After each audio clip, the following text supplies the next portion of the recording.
Well, good afternoon again, ladies and gentlemen. Welcome if you've only just arrived, and thank you for staying with me if you've been here before. We're tackling social media now. Call this session Social Media Masterclass. And I think, yes, all my three presenters have said that we can have copies of their presentations after the event. So if you don't want to take notes, just leave your business card on the way out, and then I'll drop you an email when those presentations are online. And if you've already left a card, there's no need to do so again.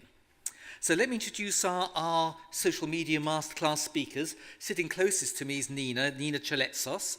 She's CEO and founder of LuxTripper, which is a fairly new business specializing in luxury travel. And she's going to be talking about how she's used social media as part of her, I suppose, marketing mix to get her new business off the ground. In the middle, there's John Firth. John is head of European sales of Where Are You Now, Wayne, or Wayne.com. And John's going to be talking about engaging communities.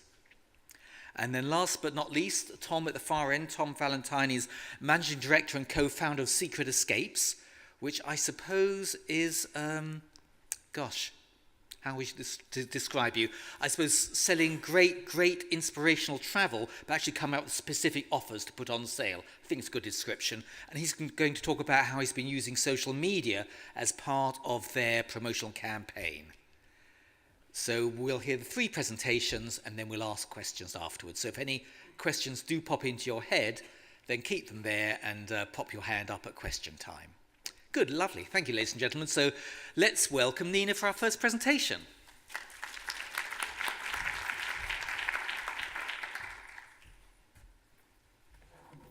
Hi, everyone. Can you hear me? Yep. Hi. As you all know, I'm Nina. I'm the CEO, founder of LuxTripper. What I wanted to share with you all today is how we as a startup have used social media to really help build our brand. A little bit about LuxTripper. So we're an affordable luxury holiday company, and we sell 4- and 5-star hotels and holidays all around the world. We work with small and large boutique hotels and large chains and airlines also.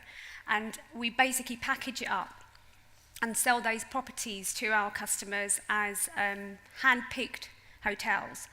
So what that means, I've got an image on the screen there of our website. This is our second release website. We started about 12 months ago.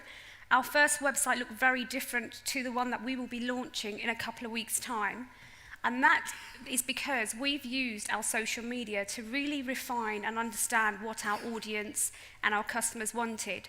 So I'm going to talk to you a little bit about how we have used that to really help continually evolve LuxTripper as a brand.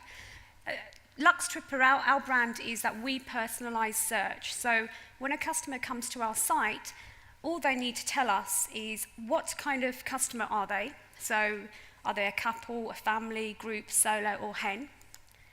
Then choose the month they wish to travel, the type of weather they want, the kind of experience they're looking for. And from that, we will very focus and tailor the result based on what they're looking for. We're going to be launching with 60 hotels around the world, and we will be adding more and more hotels to that as the months go on. So when we launched 12 months ago, we started with all the platforms that are out there. So we had Pinterest, Instagram, LinkedIn, Twitter, and Facebook. However, we realized that I couldn't focus on all of these platforms together because I found that each of these platforms, you have a very different accent to the way that you speak. So, as an example, Facebook, the way you would communicate on Facebook would be very different to Twitter, as we all know. So, a little bit about statistics. Facebook was the one that we really started focusing on. And currently, actually, those figures are the 1st of November, 13,178.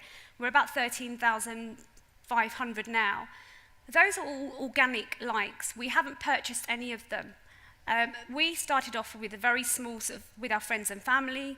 That grew and grew. And what we're finding is the more people are liking us, the more people we're getting signing up. We've really focused on Facebook in terms of our formula and how to engage with our audience. What we're now doing is we're focusing on Twitter, a very different approach to Facebook. As you can see, we started Twitter a year ago. In terms of people following us was very, very low, but around May, June time, we started looking at how we can really interact with an audience on Twitter, and we're now working on a formula to get more and more people following us there.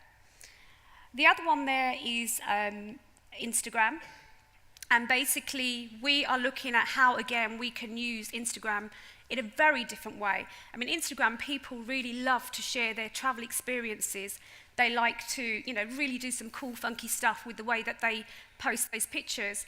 So we're working with that and really looking at how we can engage with that particular audience. So we are now beginning to get some traction on that area also. So here's an example of, I talked about winning formula. For us, people love water images. This particular post got us just around 500 plus likes, many more shares and many more comments. Where on average, for each post every day, we get about 500 likes, many more shares, many more comments. We have about 20% of our audience engaged with us every week, and that's quite a big number. The average out there, when we looked at statistics, is about 0.51%, and we've got 20%. We focus heavily on engagement. We tried to see if we could do something different with our audience, rather than sending the same type of image out.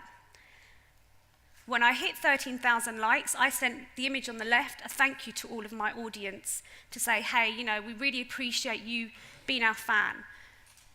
I noticed that I only got about 25 likes to that. Felt a bit rejected, but 25 people liked it. But what I realized was that was my own personal agenda. It wasn't really about the audience. When I sent that thank you message, it's all about me. I wasn't really thinking about them. I was changing it based on what I wanted to communicate. On the right was another example. We tried something different again. We put kind of a Halloween-inspired image with 3 additional images. Again, we found that didn't work. So our audience was telling us, look, please don't change it. This is what we want from you. So we are listening to our audience. So on the left-hand side, we basically use that platform for looking at, again, the Instagram. If we communicate in the same way as Facebook, it seems to work. It's an image-led type of platform. So, that particular example, we got, 52 shares, and, we've just started. So again, we're testing to see what works. On the right-hand side is Twitter. Slightly different. People don't seem to like what works on Facebook. This is a hotel with an amazing view. That we found for both of these platforms, it's, especially in Twitter, it's more about the conversation and the chat. So, for example, on Twitter, we need to be engaged with people and talking to them. On Instagram, people don't want to talk. They just want to see the images and want to see your particular albums and libraries. So, again, we are looking at how each of these platforms work and how our audiences want to interact with us. So right from the beginning, what we really focused on was some company values that really, every department within Lux Tripper, we're a small team, but we all multitask. How do we want to approach our audience?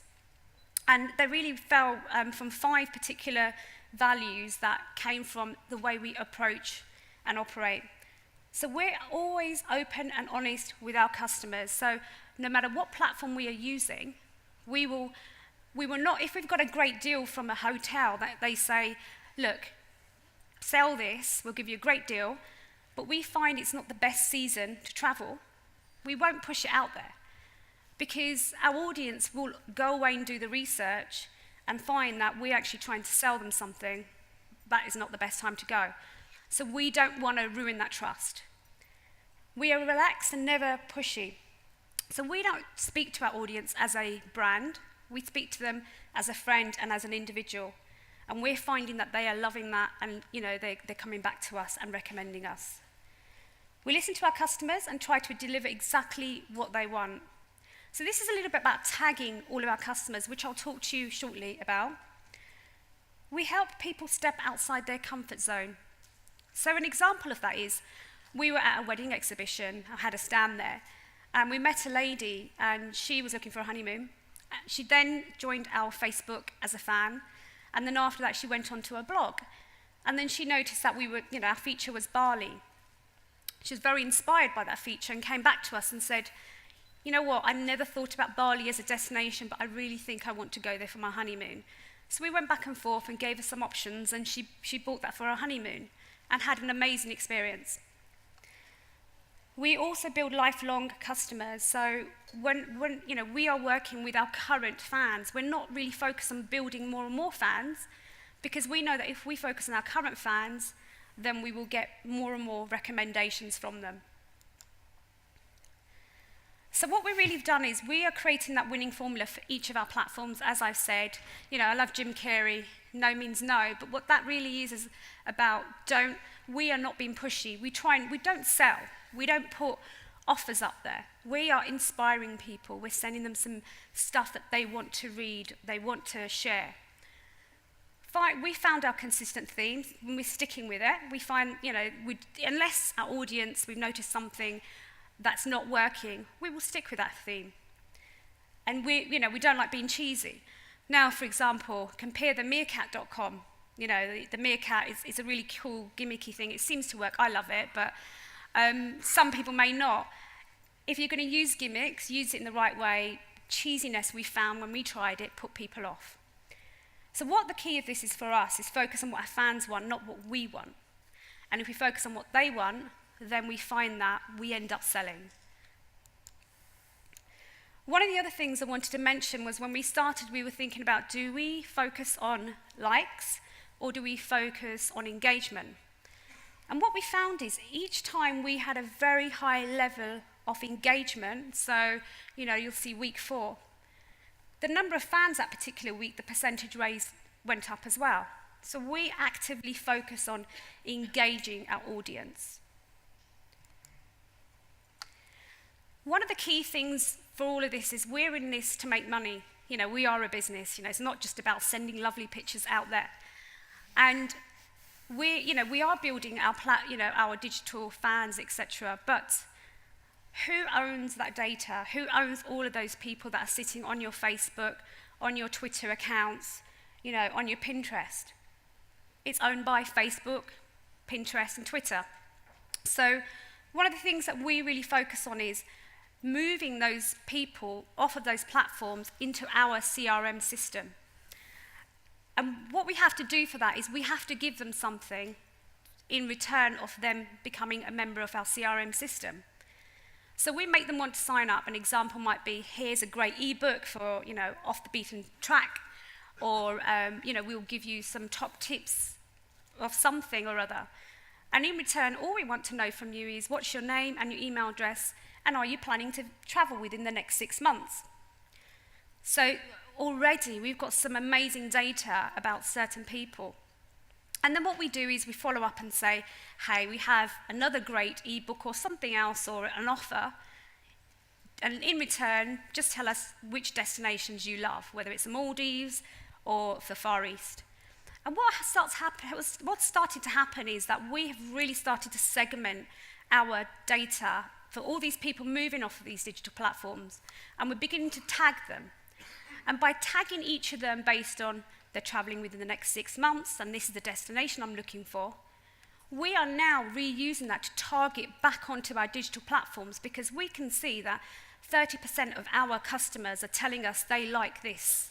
And therefore, we can start really focusing back with them and building that engagement and really sort of specifically targeting them. And we've started to dangle some options of dreams. So if we know they want this, we will start giving them some exciting stuff around it. And then ultimately, what starts happening is we get people calling us for quotes and sales. We don't use competitions. It doesn't work for us. It may work for some of you out there, but what we found is when we say to people, sign up and you can be entered into a competition, those people are only interested in winning that competition. And what we have found is that when we then send them further information, they unsubscribe. So for us, it really doesn't work. What would be better is if you offer them something that is linked to your product. So for us, for example, get a free airport transfer, get a £100 voucher off, download our ebook, and then with that we can upsell because they're interested in that product. So for us, that is a key formula that works for us. And one thing I'd like to say is think about the small town rules. And what that really is if you think about when you go to a supermarket and you go to get your meats, it's very impersonal. You pick up, what you want, your sort of meat, and put it in your trolley, and off you go and you pay. However, if you go to a local butcher's, that butcher may know the cut of meat you want, and they'll know exactly what you're looking for, and you get that personalised service. Another example is, me and the team last week had a very long day, and we thought, right, we want to go for a Mexican just down the road from where I live.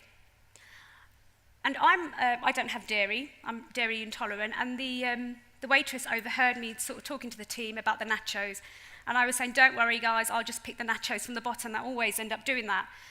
But the waitress came back and said, look, what I can do is I'll put the cheese on the side, I'll get you some extra guacamole. And I was like, oh, that's really nice, thank you, for thinking about that. Later on, when it came to actually ordering the food, she came back and said, look, I've been thinking about it. A lot of our food has sour cream and cheese, but we can change these particular menus for you. Now that's small town rules, that's really personalised service. And if you can do that through understanding your customers, like I've been talking about tagging and really giving them what they want, that is a great way that we found to build our social media and business going forward. So just to give you one last thought, those are some things that have been working for us. There are many, many sort of other useful resources out there.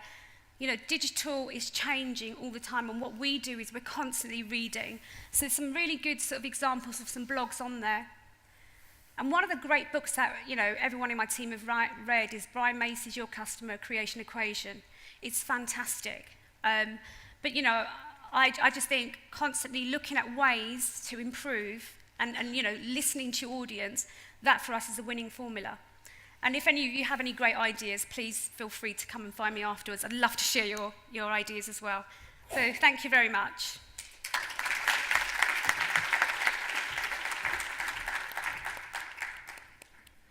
Thank you, Nina. You cunningly brought together social media and big data, which is my last session. So it's interesting to hear about the way you're tagging your customers. So let me introduce our next speaker, and it's John Firth from Wayne. Let's welcome him.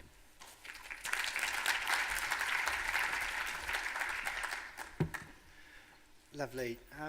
Is that okay? Everyone hear me? Excellent. Nina, thank you. That was fantastic. It was really interesting. Today I'm going to talk a little bit about how to actually build a community, how to build a social community.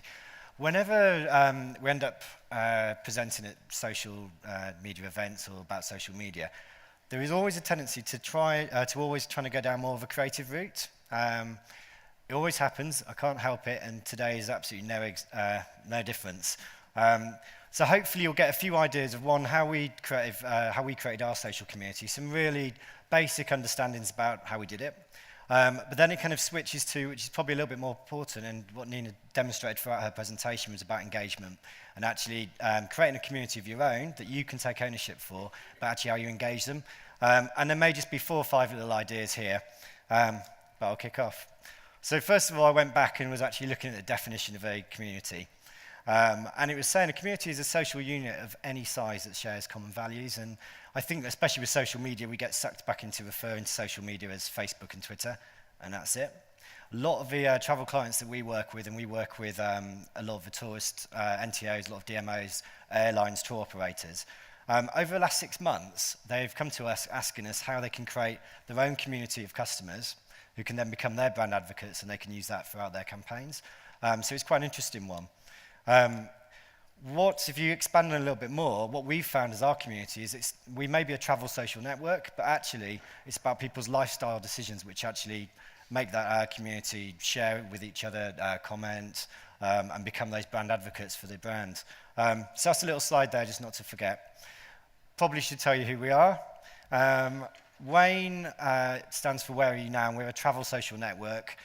We've been about 10 years now. Our purpose is literally to help users discover where to go next, and we connect them with locals and like-minded people across the globe. So we've got over, well, I think we're almost 23 million members worldwide now, and we're present in 195 countries worldwide. Everything about our community, what we need them to do is actually to participate.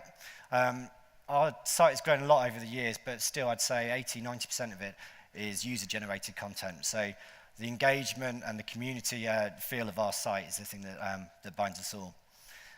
They're very engaged. They're sharing a lot of photos. They're interacting with content.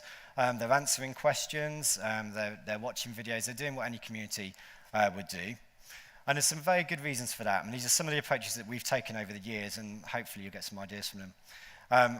The first one is when we're trying to communicate with the community and try and open up a two-way conversation, it's always asking the audience about something they've seen and experienced.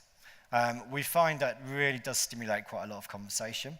We also find that people naturally want to talk. No more relevant than the travel industry. You think of travel and you think of music.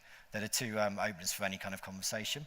Our community, we've got a functionality which is it's like sharing tips, asking questions, and opening two-way conversation between members. It's a pretty simple platform, but on average, if you ask a question to the community about a specific area, about a specific topic, organically we've seen now up to about 50, 60 answers on every single question. So our community like to share, especially about lifestyle points. You compare that to the kind of, answers you get on YouTube, or the amount of comments you get on a Facebook campaign with, millions of likes. It's quite high engagement. So what we've done is facilitated that area to have a conversation. We also thought very early on that we want to be authentic. So you want to talk about current affairs, you want to talk about things that are happening. It's funny you saw the Halloween picture in there. I'll talk about that later. But there's a lot of the marketing calendar that goes throughout the year. There's a lot to talk about, and I think in this age where we've got information at our fingertips, it's really good to be relevant. Emotion is probably one of the biggest ways to engage with a social community. I can't really see a lot of faces at the moment because of the lights, but when we show this slide, it's quite amusing to see the different reactions. You see a lot of people literally lick their lips. No good for you, Nina. Nutella. For me, I'm allergic to nuts, so my emotional reaction to this slide is awful. I can't even look at it. But this was a campaign that literally was an image, tells a million stories. This was for a diet client. I think it was talking about being diet-free. They posted a picture of Nutella, and they got 285,000 likes, or comments or engagement points on it. So it just shows that was to a diet audience. Emotion, again, we've found. This is just a slide I've used from the referendum. Amazing amount of engagement around this campaign. Something that we've not ever seen in politics, especially in the UK, in this country. 97% registered to vote, 85 voted in the referendum, which was amazing. But you look at how that was shared within social communities, 5.4 million tweets and over 10 million engagements on Facebook. We think, and we've tested that on our own site, that actually or asking the question and there only being able to be an answer which is yes or no stimulates quite a lot of engagement, because people have to make a decision, and if they have to make a decision, then they have to care, and they have to think about why they're doing that. So that's quite interesting, and maybe, just maybe, the fact that that was a yes or no question may have delivered some of those big numbers on social media. I like this slide. This actually came from, the reason for this slide was a presentation we did, and just before we presented, someone handed me one of these and said, whatever you do, don't press the red button. For the first 10 minutes, all I wanted to do was see what happened if I pressed this red button. We are demonstrating this here just as a call to action. So it's about, really thinking about what your call to action is. We run a lot of advertising campaigns for a lot of clients, and I would probably say 1 in 4, we look back at the creative they're using and there's no call to action. Not even a find out more, not even a click here. I'm not just talking about banner ads, but I'm talking about editorial stories, lots of creative. So always be thinking about the call to action, and it's like I think we were saying earlier. Again, have a sip of water. When we were starting to investigate social communities, perseverance was one of the key things. It's about testing. We always talk about listening to your customer. We also talk about hearing your customer. So actually having the confidence to be able to make changes purely on what your customer's saying, even though it goes against everything that you want to in your vision, which you presented brilliantly about. We found the same. We know about the definition of insanity of doing the same thing a million times, hoping for a different result. But testing things, testing different markets, different creatives, you'll learn a lot. Going on to storytelling, we run quite a few competitions, and we found that when we run competitions, we want to tell a story to the community, and we find that it's the story, it's the users talking to each other and describing their experiences or their fantastic experiences, which gives a lot more longevity to campaigns. So if you have run a competition in this instance, or if you've run a creative or you've told a story, it could be through video, it could be through Twitter, it could be through photos. We always try to think of not that campaign ending here, but thinking about the next steps and seeing if there's a way we can actually bring longevity to that campaign.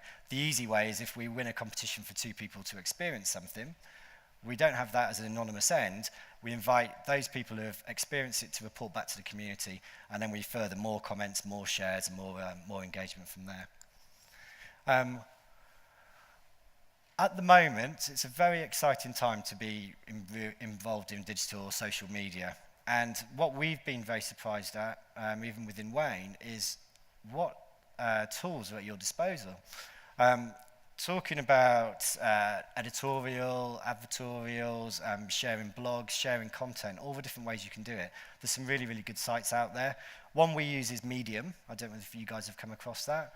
But it's a site where you can quickly, with a really nice, easy template, you can put in a lot of information, tell a really good story, and you can build a really great blog or a little piece of area, and that can just go live immediately, just with one link. Also, these sites are already set up, so they will automatically go across desktop, across mobile, and across tablet format as well.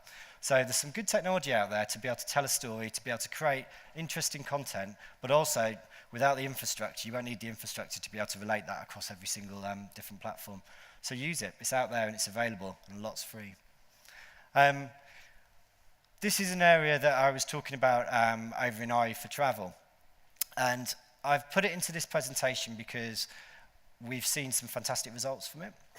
And all these guys are people that we've worked with, or clients have worked with, and we call them brand personas.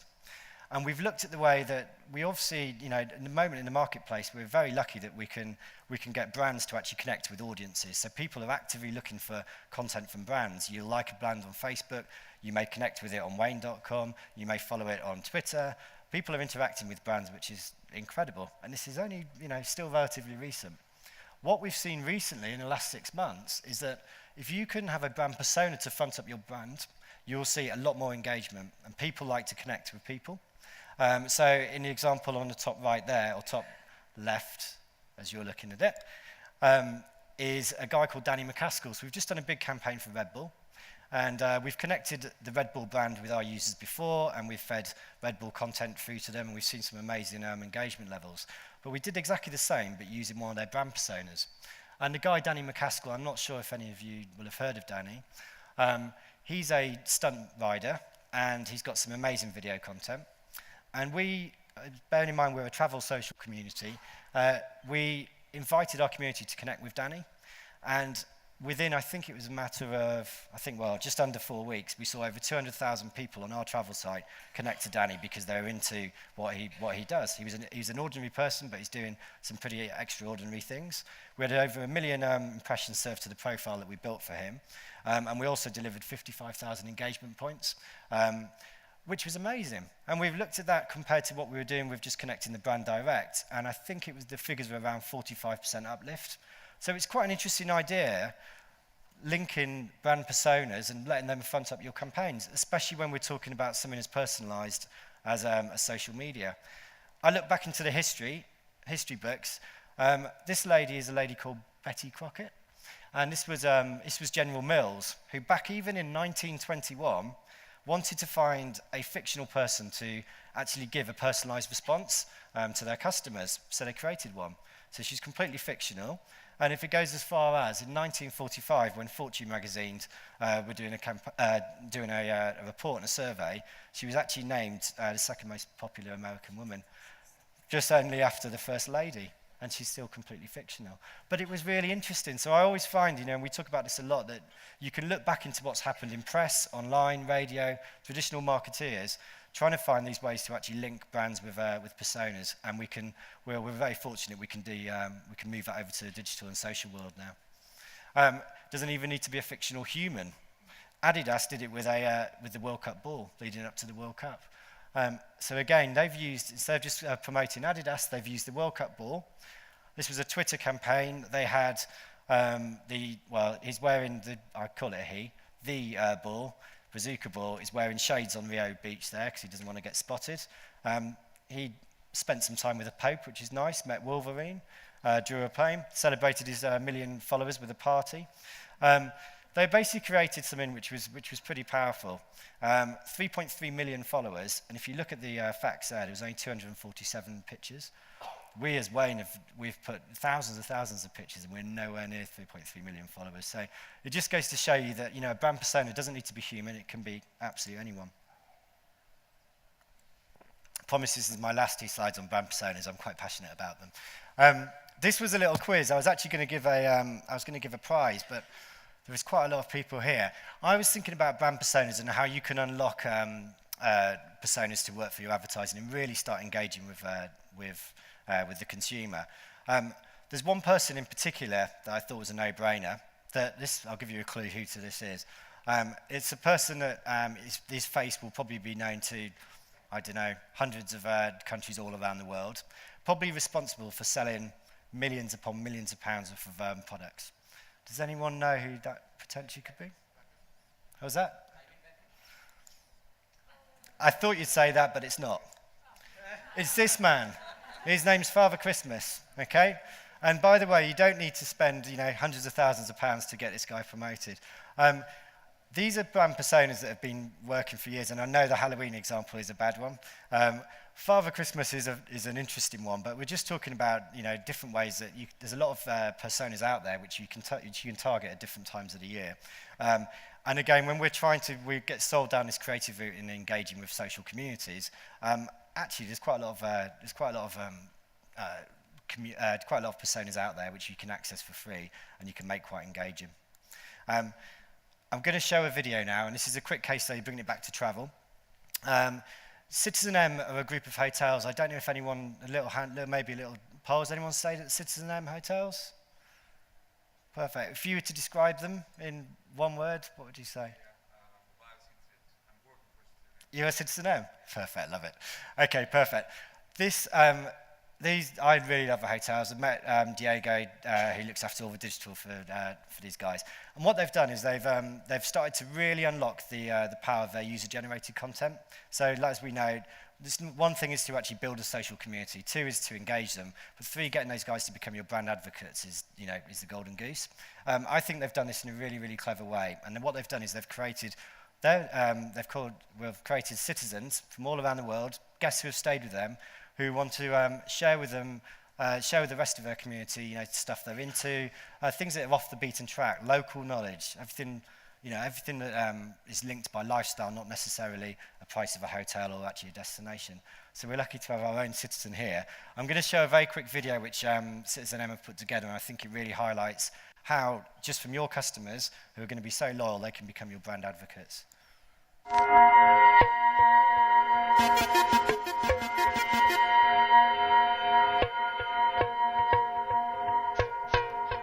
Citizen Mag is the essential guide for the modern traveller, crammed full of all the best and latest city pics and urban lifestyle tips. Where to go, what to see, do, photograph, eat, drink and wear, as well as stories, books and music.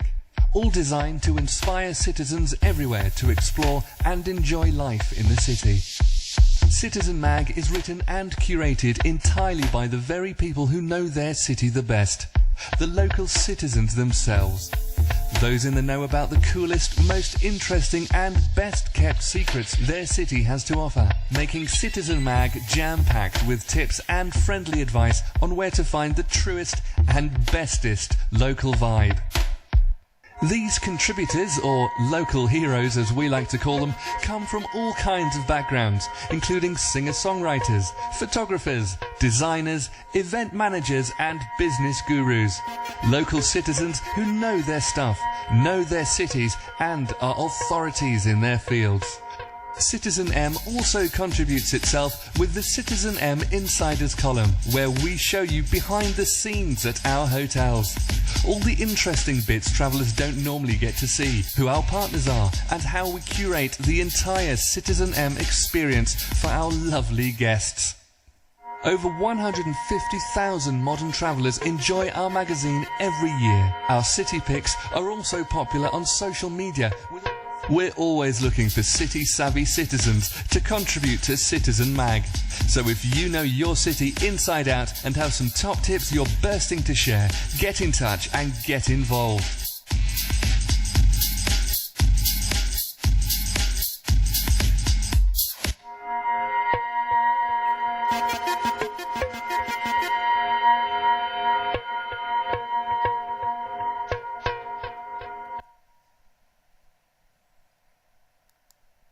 Cool. Yeah, I really like it. I think it's a really great demonstration of getting the best out of your user-generated content. And we found something very similar happen on Wayne. So we've got a destination page for literally everywhere in the world. And if you were to travel to see London, for example, look at that page. We suck in purely user-generated content. So it'll be photos, tips, questions that that people have asked around that destination. And the way we link our users together now are based on algorithms on what they like doing, so it's their lifestyle. So suddenly, you know, you've got your customers who are the best brand advocates, you're promoting destinations, not your specific product as such. And if you speak to Diego, he will never say, my hotel is a better price than this, or it's better than this hotel. He'll just say, you have to check out Amsterdam, it's unbelievable. And the fact that he's providing that content, or the ambassadors are providing that content, you're probably likely to check his place out too. This is a guy called Alex. I can't pronounce his second name. Cool. Well, I'll finish up now. He's, again, an example of someone who's an ordinary person doing extraordinary things, going around doing selfies. Amazing amount of engagement we've got just from that. So these are two more sides. So first of all, we say when we're trying to influence people online, know who you're targeting. We communicate persuasively, we look at emotion in there, and also we sell with integrity. And maybe just three or four takeaways. You enable tangible interaction with your product or service, first of all. You try and strike an emotive tone with your audience. Even better, if you can do something which divides opinion, a yes or a no, you'll get enhanced engagement. Tap into the influence. They can be your customers, bloggers, ambassadors, and try and socialize your content and try and keep that at the back. And then also utilize what's available for you. We're surrounded by amazing technology, audience, targeting, history, current affairs. And I think the last point, which I touched on earlier, it's not just listening to your community, but actually hearing and seeing that if you can make changes based on what your community are doing, then they're going to be better ambassadors for you. And that is it.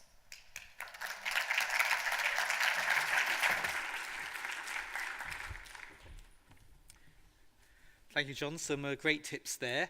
And let me introduce our final speaker, Tom Valentine, who's a managing director, co-founder of Secret Escapes. Let's say hello to him.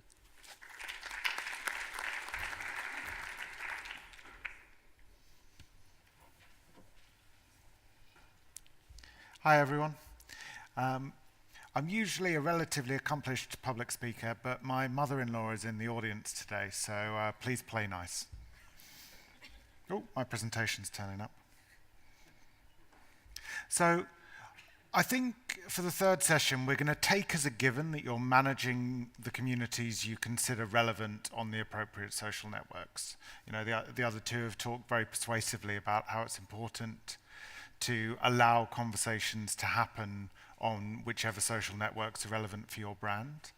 I'm going to talk a little bit about how we take the other big advantage from these social media channels that are available to us, and that's using them as a paid marketing channel, which competes pretty effectively, at least in our book, with TV, with Google, and with other offline advertising. As it stands, we get, I don't know, somewhere between 5 and 10% of our sales, our new customers, organically via the experience and the conversations that go on Facebook and Twitter. But probably about 20% of our new customers and purchases come via the marketing we do on Facebook. So that's paying to put our message out there to people that don't know about us yet. Paul, is it safe to move on a slide, or are we fiddling? Okay, so that's great. So what is Secret Escapes, for those of you that haven't come across us? Secret Escapes in the UK is the largest flash sales site for luxury travel. We're also in the Nordics, we're in Germany, and we just launched in the US. What is a flash sales site for luxury travel? Every single week we launch somewhere between 100 and 200 deals for hand-picked luxury hotels onto the site. And they're a significant discount on the price you'll find on Booking.com or Expedia or something like that.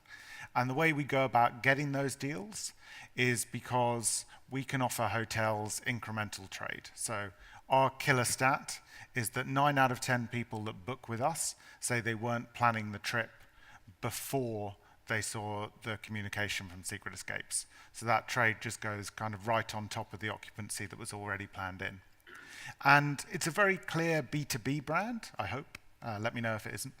And that leads right through into the B2C brand. So when we have the Secret Escapes site, when we email our customers, and when we talk about Secret Escapes on Facebook, or any of the other channels, we're always super, super clear what we do for a living. And that is combine curated hotels and discounts at the same time.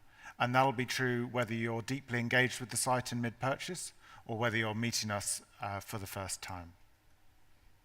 So, as I say, we've launched our different businesses over just over 4 years we've been live right now. The UK is our most mature market, and so our Facebook marketing tends to focus a bit more on driving purchase rather than driving people to become aware of the brand, right down to our latest market, which is the US, where nobody's ever heard of us.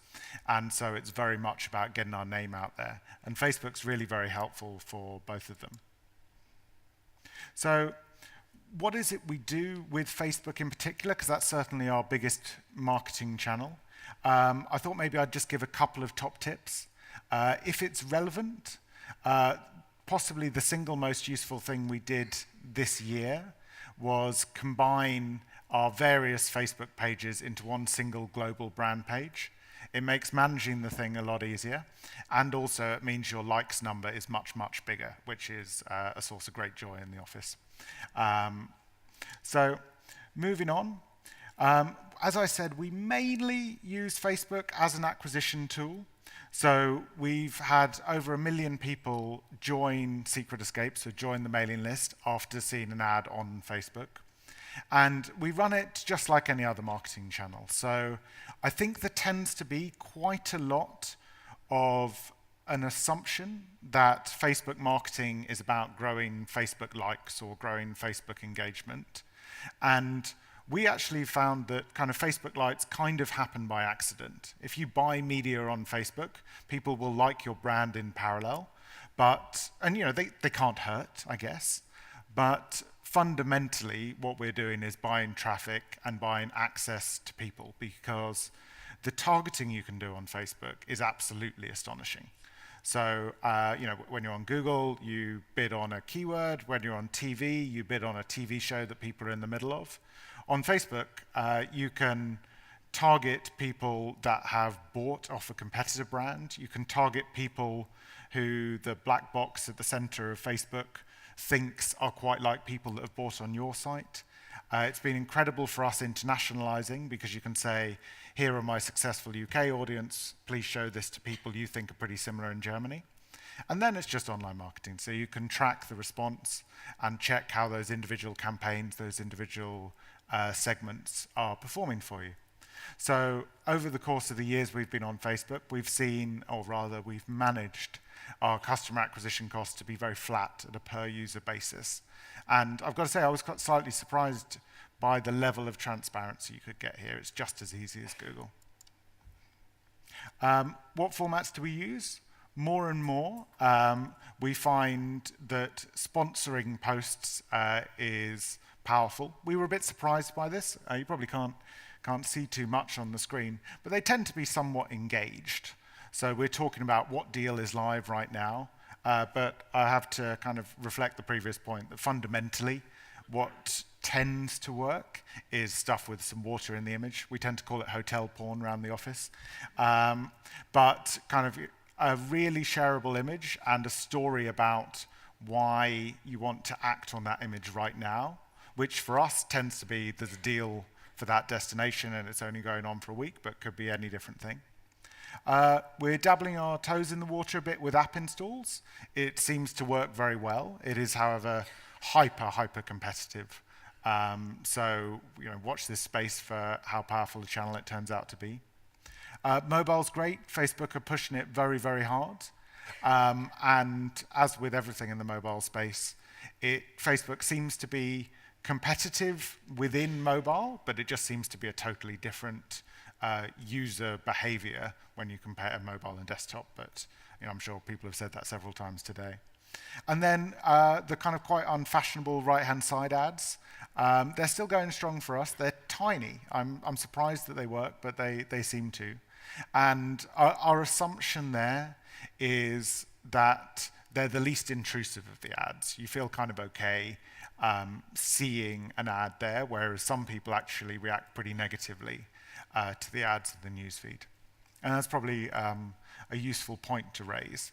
So at the point at which you're injecting yourself into new news feeds, people have a very, very powerful feedback loop. So they can dislike the ad, they can comment on your page. We still find it a good thing to do, but unlike a lot of digital campaigns, you really need to staff them up. So you need to have somebody at the other end commenting on any questions that come through from your paid advertising.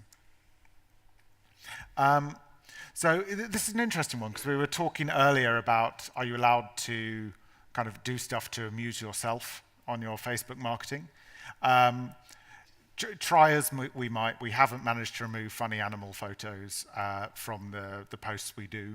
And I guess it comes from being a slightly younger brand and a brand where the majority of people that work at Secret Escapes are very similar to the customers of Secret Escapes. So we find them funny. They seem to get a decent slice of engagement, but I think you can overload them. Our top tip is to do them entirely randomly. So we're all talking a little bit about that Halloween example. Kind of, if you dare go on Facebook the day before Halloween or the day before Valentine's Day, you see kind of glaringly inappropriate pumpkins everywhere because everybody's jumping on the bandwagon. But you can see on one of these that elephant having a shower is just saying, yay, it's Friday. Kind of, there was probably quite a lot of dry stuff surrounding it on Facebook. So when done right, those things can outperform the hotel porn, but they need to be a surprise. And here though is our bread and butter. It's probably an equivalent for most people. So what is that key catalog image, which just in a single photo gets your entire brand across? And we see an awful lot of stuff going on here in the comments. There are some people talking about how they like it, other people tagging their friends saying they want to go there, and a lot of people discussing the price and the deal. Another way we go about doing it is stuff that we're going to go nowhere near selling on the site. So what is Secret Escapes to a consumer? Your interactions with our brand are far more regular than the amount of times you purchase with us. So people get an email daily. Our most engaged Facebook fans interact on our page daily also. And sadly, not everybody can go on holiday every day. And so it's good to talk about the kind of stuff which is aligned with our brand but may not be aligned with our e-commerce. So that's where we talk about destinations. We don't make any money out of it. It's just exciting to talk about different things. We talk about crazy hotels that the majority of people aren't going to buy, so there's some exciting treehouse stuff. We keep going back to this icebreaker tour of the North Pole that eventually somebody will buy, but it's fun in the meantime. And then another area, and an area where we found a direct route to monetization, is combining with the tourist boards or city tourist boards to do media sales outside of our normal flash sale that can push a particular region hard. So on the right there, I guess, you can see some work we did with New York. And this allows us to offer to a tourist board the full suite. So we obviously sell tons of deals for New York on Secret Escapes, but we've heard, and we heard when we launched, that when you run a new business, which we are, we're still a startup, you want to focus on being great at a couple of things and outsource absolutely everything else. And Facebook for us is the place for the Secret Escapes community. And so it really allows us to kind of start a conversation there. Wayne's totally different. Wayne is the community. But for us, this is the place to allow good, interesting, long-form content while keeping the site very much focused on our core proposition of curation and discounts. So we seem to be doing okay. This is an appallingly chosen slide, I apologize. But take me at my word in that it shows Secret Escapes punching way, way, way above its weight in terms of maturity of brands. And the main reason we managed to do this is because we've managed to get a 2-for-1 on Facebook. We've managed to convince ourselves, using the same analytical rigor we use for our other marketing channels, that Facebook's a decent place to spend money. But also, just like TV, you get these unquantifiable effects on your brand, on your awareness, that are unquantifiable. It's impossible to work out exactly how good they are. But on the other hand, comparing spend on Facebook to pure direct response, you'd always spend that pound on the place which grows your brand as well. So we've been very happy we found channels that work like that for us. And it has had this effect on the Facebook likes. As I say, I think it's a relatively open secret. We're not 100% sure how powerful these likes are. I remember when we did we've had our millionth like post. You get that little stat saying how many people have seen that post. I can tell you it was a lot less than 1 million. But it is very, very useful, and Facebook's a bit opaque, but our assumption and what we're told is that even if you don't get to show your content all the people that like you, it's a really good way to allow the people that want to engage with your brand to self-select. So it seems worth doing, but I'd be terribly nervous if we spent money to drive these on purpose rather than as a secondary effect. But it does have advantages. We've managed to, again, I'll use this phrase again, we punch above our weight by virtue of significantly outdistancing other people in the travel vertical in terms of the likes. So I think that's about me, Paul. I think I gained you a minute or two back.